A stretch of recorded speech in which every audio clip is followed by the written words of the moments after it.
The Johnson Wax Program with Fibber McGee and Molly.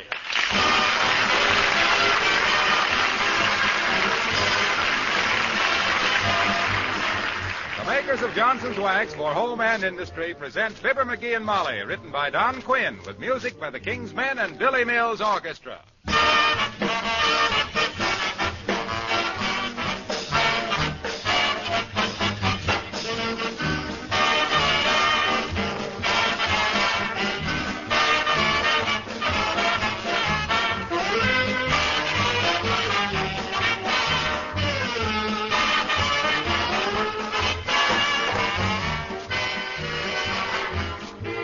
Wax has certainly proved to be very helpful during these days when we have to take better care of our household things. Take your refrigerator, for example. A great many of you undoubtedly use Johnson's Wax, probably the cream wax, to protect the outside against fingerprints, smudges, and dirt. But I wonder how many of you have discovered that you can keep the wire shelves from rusting by giving them an occasional coat of Johnson's Wax. Let me read you part of an interesting letter that just arrived from a prominent businessman. Our electric refrigerator, like all others, he writes, is reaching the used stage. The wire shelves were rusting, and I suggested to my wife that she should clean them and give them a coat of Johnson's Wax. It really worked wonders and completely stopped the rusty condition of the shelves. Well, I'm very glad to pass this man's suggestion along. Johnson's Wax does protect metal surfaces against rust and corrosion. Try it on your refrigerator shelves the next time you're waxing your floors, furniture, and woodwork.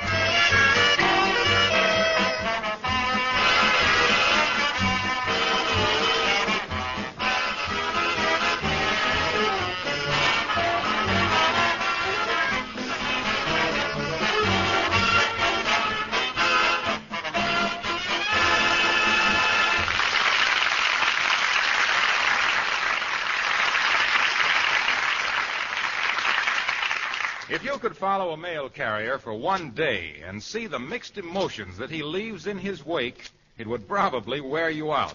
So let's just follow the postman to one address, 79 Wistful Vista, the home of Fibber McGee and Molly.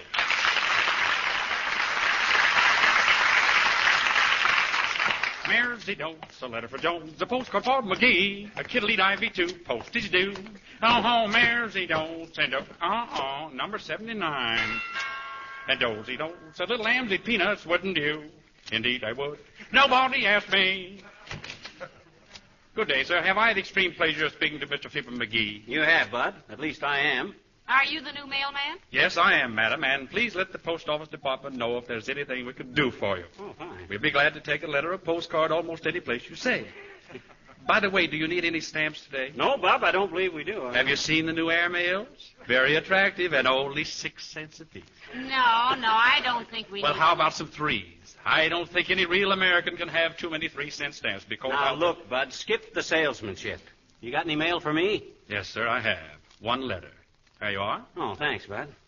Hey, what are you swaying back and forth like that for? You feel dizzy? Oh, no, I'm just training myself. Huh? Someday I hope to be a railway mail clerk and just travel around like everything. Well, good day. Great personality. Yeah, reminds me of the Pony Express somehow. Around the neck, mostly. Hey, this is the letter I've been waiting for. Who's the letter from? Woman in New York that analyzes character from your handwriting. Oh. I sent her a sample of mine several weeks ago. Oh, dear. What does she say? Oh, boy, oh, boy, oh, boy. This woman is uncanny. She's got my character down perfect. Listen to this. Your signature shows definite professional ability. Amazing. Listen. It says, your writing shows a keen understanding of human nature, a deep sympathy for your fellow man. Hey, where are you going, Molly? I'm going to whistle for that mailman. He gave you the wrong mail. No. Wait a minute now. Listen to this. It says, it is to be hoped you are a physician, for you would have made an excellent one. Oh, dear. You are analytical. You have a deep insight into human nature, and you have what is more important, the common touch. You get that, Molly? I got the common touch. Why don't you study medicine, McGee? Or would you have to go back and finish high school first? I always knew I should have been a doctor. Always wanted to be a doctor, in fact. If people could see your bedside manner when you're looking for your slippers on a cold morning, I don't think The common touch. Dr. McGee, physician and sturgeon. Now, listen. Now, look, McGee, don't start believing everything you read in your mail. To think of the years I've wasted, the lives I might have saved, the suffering I might have averted. All because I never knew till now that I had it. The common touch. You know, McGee, I always thought you had studied medicine at one time. Did you really, Molly? What made you think so? Because of my deep analytical? No. Because no doctor has ever prescribed for you yet that you didn't give him an argument. Oh, yeah? Well, that's because they all got what they know out of books. I got it right here, in the heart. If I was to ever... Oh, hello, Alice, dear. Hello, Mrs. McGee. Hello, Mr. McGee. Good day, child. Please sit down.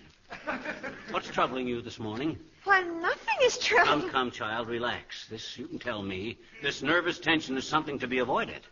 Well, how can she relax when you keep staring at the child, McGee? Are you sure you're getting enough rest, my child? Enough rest. Jeepers, I get 4 or 5 hours sleep every day of the world, my dear. That's enough for anybody. For a girl her age, McGee, she's... Say, how old are you, Alice? 4 going on 5. 4 going on 5. Well, what's the... Oh, my birthday is February 29th, leap year day. Oh, I I have my 5th birthday this year. Ah, a 5-year-old child.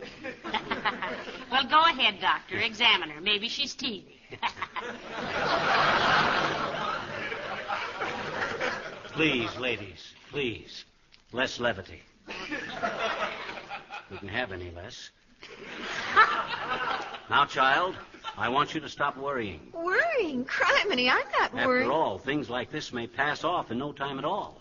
The main thing is to... Things like what, Mr. McGee? Jeepers. Oh, stop scaring the girl, McGee. There's nothing the matter with her.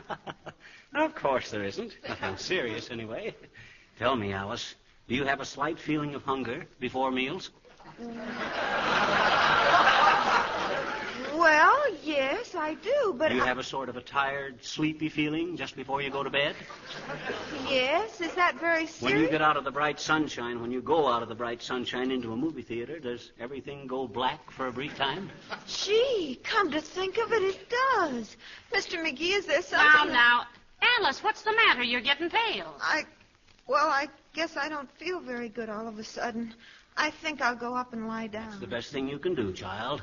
I'm afraid you've been burning the candle at both ends against the middle. Here, have this filled. McGee, what are you doing? You have no business writing prescriptions. But this is just a blank piece of paper, Mrs. McGee. Yes, that's to put your gum into. I don't want you swallowing it when you lie down. Now run along, child, and get plenty of rest. Drink a lot of milk, and don't worry. All right, but jeepers, I feel awful. Now, McGee.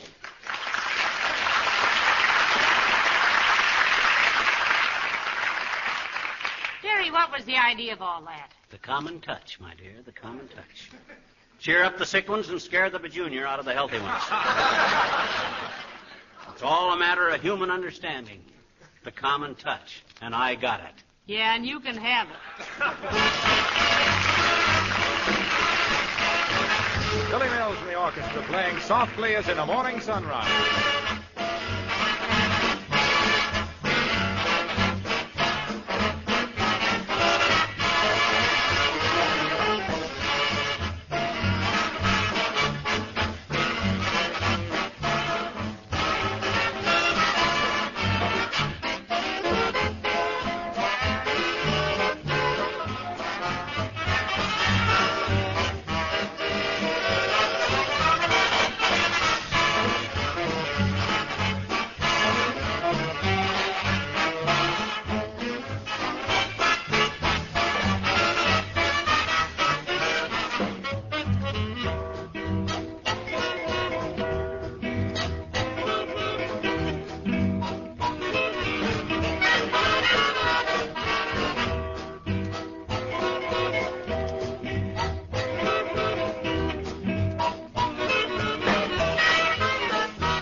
understanding of human nature, the humanitarian outlook. Take all the great physicians of the world. We all had it. The common touch. Now you take a great physician like Louis Pasteur. Say, he discovered radium, didn't he? Oh, no. You're thinking of the wrong Louis. That was Louis B. Mayer. Pasteur invented hydrophobia. Oh. Well, it wasn't very smart of him. The world would be better off if hydrophobia had never been invented. Well, that was his destiny, my child. When we got the common touch, like I got, we can understand that a human being is but a small cog in the vast machinery of the Saved by the bell. Yes. Come in. Ah, good day, Mrs. McGee. What a sight you are for sore eyes. And McGee, dear fellow, what a sight you are. Nice of you to drop in, Mr. Wellington. Hello, Sigmund, my boy. I trust you will forgive me for my rudeness at the Rotary luncheon this noon.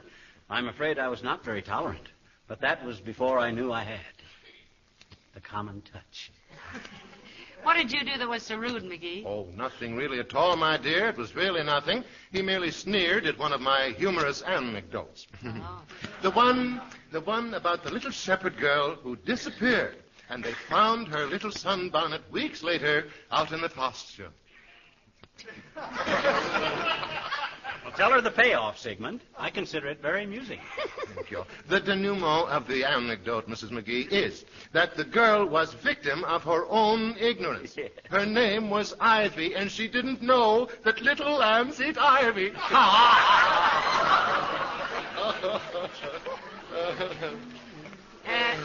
Yes? Oh, that's all. Oh. It went big at the luncheon, Molly. You made a fine speech, Wellington. Incidentally, you better watch your diet. I beg your pardon, old chap. What about his diet, McGee? For him, I'd recommend a high-protein diet. No roughage. Lots of whole wheat bread. No pork. Lots of milk products. Get lots of rest and cut down on the smoking, Wellington. Better come back again and see me in about 2 weeks.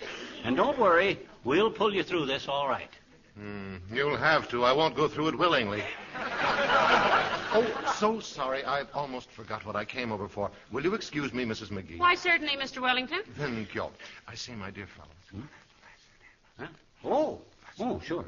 Glad to, Wellington. And don't apologize. Remember the sportsman's motto. It isn't how you played the game. It's did you win or lose. What a charming person. Well, I must go home and give my Great Dane his German lesson. You're teaching your dog German? Yes, in case we wish to travel in occupied Germany after the war. Yeah, but how do you expect a dog to speak German? But he already does. What? I started him off with Auf Wiedersehen, and already he can say out. Good day. Thank you, old boy.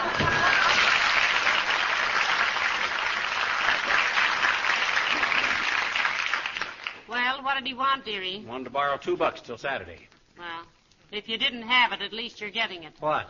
The common touch. Though I suppose a touch for $1 would be even more common. What's the matter? I just wondering if Kramer's drugstore's got a stethoscope I could buy. What's a doctor without a stethoscope? Oh, now, just a minute, McGee. Huh? Don't go too far with this thing. What you mean? Why, the first thing you know, you'll be caught practicing medicine without a license, and I'll be writing tear-stained letters to the parole board. Oh, come, my dear Molly, come. Medicine is merely a hobby with me. Remember, I have the soul, the heart of a great physician. Really? Anyone I know? Hand me the phone, my dear. I shall call the apothecary shop. The what? You mean the apothecary shop? Yeah, the drugstore. Yeah. Thank you. Hello, operator. Give me Kramer's drugstore. Just below... Oh, is that you, Mert? Oh, dear. How's every little thing, Mert? Yes, eh? What say, Mert? Your uncle? Oh, that's tough.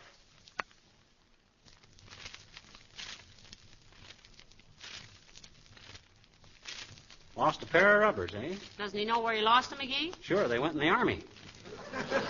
Mert's uncle runs a Turkish bath. Oh. What say, Mert? Okay, thanks. Drugstore doesn't answer. Maybe they ought to... Hello, kiddies. Remember me, the man who sells the you-know that's so good for your stuff and things? Hello, Mr. Wilcox. Hello, boy. Sit down and stop worrying about it. Worrying about what? The crease in your pants. It's all very well to be neat and clean, boy. But overemphasis on one's personal appearance indicates that one is socially unsure of oneself.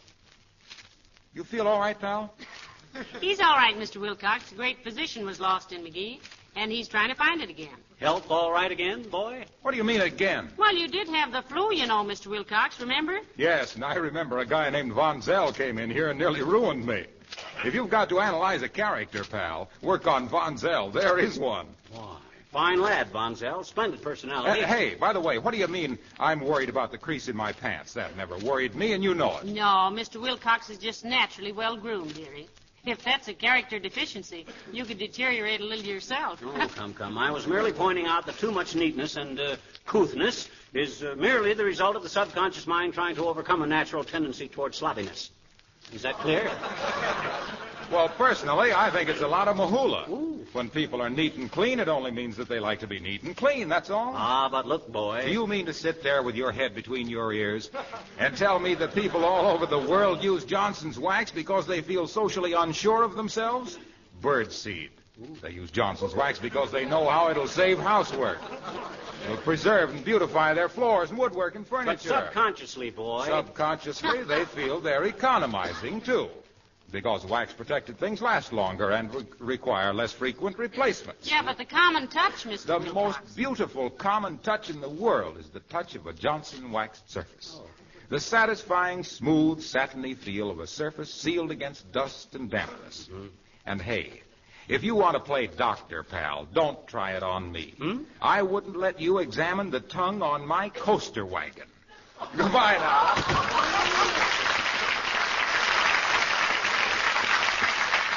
Hey, been holding out on me, eh? What do you mean? He never told me he had a coaster wagon. Oh, well, it's them little weaknesses of people that endears them to me. Hey, I wonder how I'd look if I grew a goatee. Probably like a small buffalo, Bill. Now, listen, you can just sit here in your mellow little mood and love the human race. I've got to order some groceries. Okay, Molly, dear. Ah, there goes a good kid. For her sake, I'm glad I never did study medicine. I'd have been constantly traveling all over the world, being consulted by famous people, with her sitting here alone, lonesome and neglected, watching out the window for her famous husband. I'm sorry, my dear, but my duty is to the world, I'd say. Did you know there was a petition to bury me in Westminster Abbey? No, not now. I mean after I'm dead. Ah, I can hear them bells. The chimes of Westminster... come in. Hi, mister. Good day, my child. Come in, little one. Do sit down. Well, I says sit down. I'm very happy to see you. Are you kidding, mister? No, my child. Why shouldn't I be glad to see you? Well, gee, you almost hardly never are, I betcha. Ah, but don't let my gruff exterior deceive you about my warm heart and great human understanding, sis. Well, Well, generally speaking... My daddy says so, too. Says what? He says you're generally speaking. Your old man. Ah, yes, your father. Fine man, your father. Interesting example of a dual personality. If I can borrow a couple of pistols. Well, how do you feel today, sis? Not very good, I guess. You don't? I says you don't? Don't what? You don't feel good. Gee, how'd you know? Oh, just a gift for diagnosis. What's the matter? I got a little spliver in my finger, see? A what? A spliver. It's too small for a splinter and too big for a sliver. Well, that's nothing to worry about. I got one in my own finger. Come, sit on Dr. McGee's lap and I'll remove the sliver. Oh, you're not a doctor, I bet you. Now, you mean if I never went through the ridiculous formality of getting a degree? No. But I got all the qualifications, sis. Human understanding, knowledge of people, and the common touch. Now, hold still. Okay. There. Now, that didn't hurt a bit, did it? Gee, not a bit. I never even felt it. Well, that's because when you're a doctor at heart, you got a sensitive touch, a dexterity in your hands. There's another reason, too, I bet you. What's that? You took the sliver out of your own finger. Oh, my gosh. Oh, my finger. Hey, Molly, bring the iron. Hold on.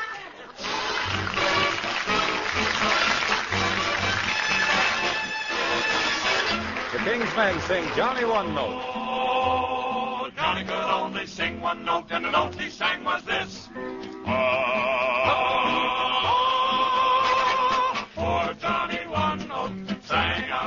gusto and just overlorded the place.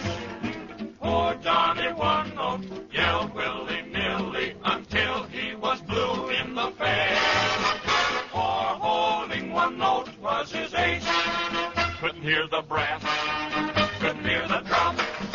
He was in a class by himself, by gum. Oh, poor Johnny One Note got in Aida, indeed a great chance to be brave. He took his one note, howl like the north wind, brought forth wind that made critics rave. While Verdi turned round in his grave, couldn't hear the flute or the big trombone. Everyone was mute. Johnny stood all alone. Cats and dogs stopped yapping. Lions in the zoo were all jealous of Johnny's big trill. Thunderclaps stopped clapping. Traffic ceased its roar, and they tell us Niagara stood still. He stopped the train. Whistles, bolt whistle, steam whistle, hops whistle. All whistles bound to his skill. Sing it, Johnny One Note. Sing it out with gusto. You must well hold the crowd. Louder and louder and longer and stronger and stronger and prouder than proud. Oh, sing Johnny One Note out loud. Sing Johnny One Note. Sing Johnny One Note. Sing it and sing it out loud.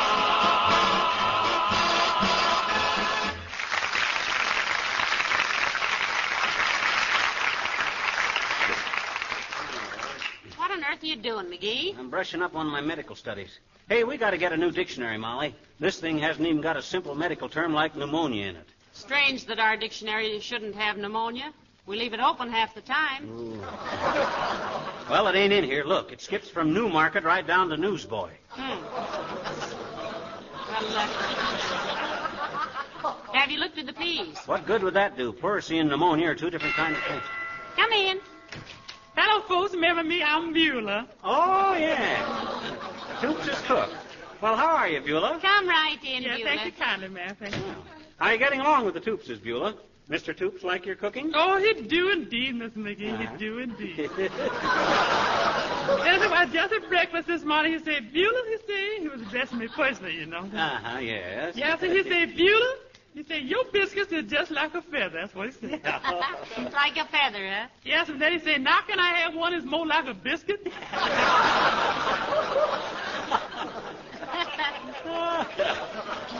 That old Mort, he's a clip. He's got more wheezes than a hawk shop accordion. Hawk shop accordion, look at the man.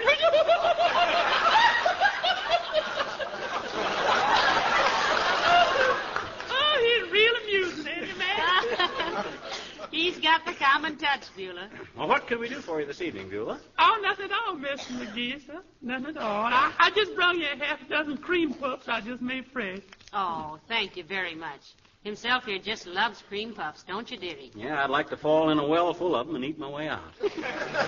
Are you sure the Toopses can spare these, Beulah? We don't want to short them on ration points. Oh, no, sir. Mr. Toops, he ain't one for dessert, you know, and I saved some for the kids. Besides, I just want you to know Beulah's cooking, just in case. In case of what, Beulah? Oh, just in case, that's all. You know when a gal bend over a hot stove all day long, she can't get frozen to a job like that. Bye now.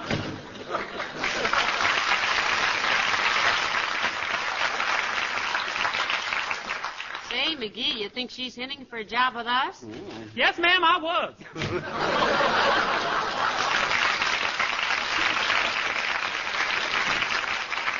There. She's a creature of impulses, as I read her character. Impulsive, warm-hearted, and loyal. Yes, sir. She's the kind that you... Ah, if I only had my medical degree. At $5 a call, I'd have made $30 so far today. Come in.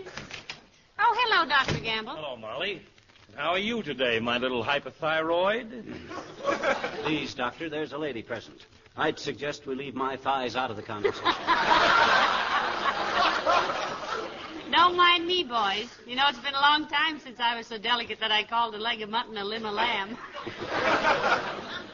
You know, you look tired, Doctor. I am tired, my dear. I've been sick for a week. But my confounded patients won't leave me alone long enough so I can go to bed and rest. I'm so run down I got tread marks on my shirt. The trouble with you, Doc, is that you bungle your cases. You rely too much on materia medica, not enough on human nature. The best way to practice medicine is not with pills. It's from here, from the heart. I see. And what would you prescribe for influenza, Dr. Gillespie? Long walks in the rain? Not at all, my dear sir, not at all. But I'd mix a little kindness and warm-hearted understanding in the treatment.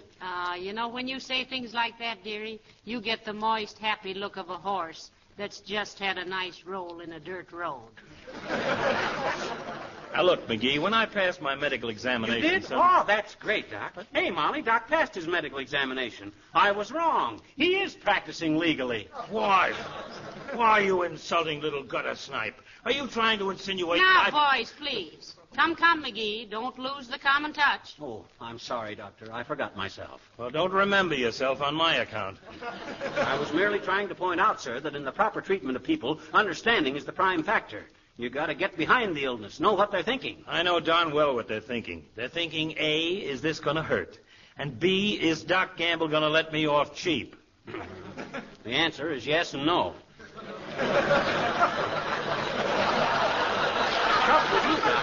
The trouble with you, you lack the important essential for greatness in your profession. Yes? Yes, the common touch. Well, of all the impudent, unmitigated, double-distilled arrogance, how you can have the infernal, shameless, insolent bumptiousness to stand there... See, no sympathy, no understanding. Stand there and tell me I don't understand my patients. Well... For 3 grains of monoacetic acid ester of salicylic acid, I'd kick your pudgy little carcass from here to Helsinki.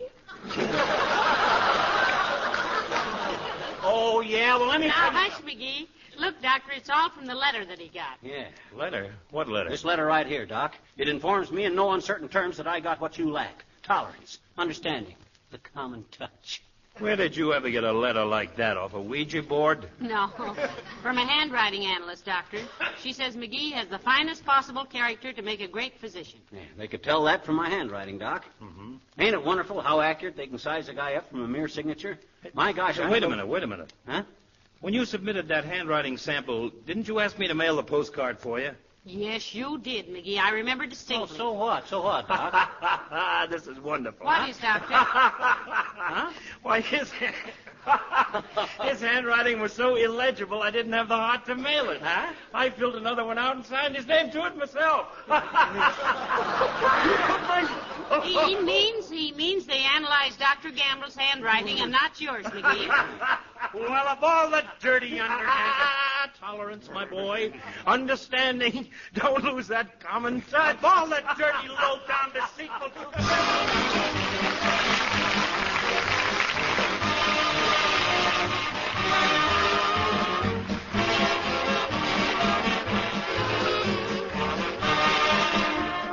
For those of you who have floors of asphalt tile, either in your home or place of business, you'll want to know that Johnson's Glow Coat is the preferred polish to use in protecting these floors. You apply Glow Coat to an asphalt tile floor in exactly the same way as to linoleum. There's no rubbing or buffing. You simply apply and let dry. Glow Coat is self-polishing. It brings out the color of the tile, keeps it new-looking. It's a cinch to keep clean. And it leaves a tough film that protects the surface of the tile against wear, makes it last longer. And, of course, for the care of all your linoleum surfaces, Johnson's self-polishing Glow Coat is the kind of product prescribed by linoleum manufacturers and good housekeeping authorities and proved in use on millions of floors.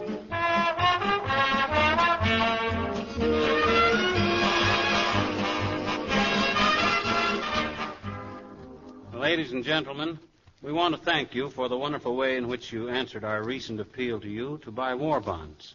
We're sorry we can't give you the final results as all the returns are not in. But we assure you, your response was magnificent. And today is the final day of the 4th War Loan Drive. So if you haven't bought as many extra bonds as you possibly can, now is the time to show your friends and relatives in uniform that the home front knows what to do in the 0 hour. Good night. Good night, all.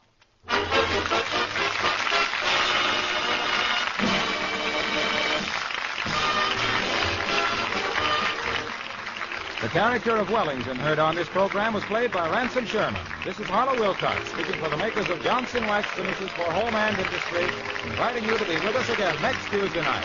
Good night. This is the National Broadcasting Company.